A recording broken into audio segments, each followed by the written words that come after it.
About 10 years ago, the top branches of this tree were cut off in a process known as pollarding.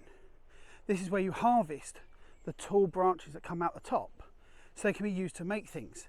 This is a hornbeam, so traditionally would have been used to make things like cogs for water wheels and windmills, or to make firewood, or even charcoal.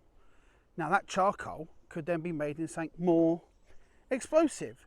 Yet trees like this produced the charcoal that was used to make gunpowder, including the gunpowder that were used in the English Civil War, in the Napoleonics, and potentially even the American War of Independence, but on the British side, not the American.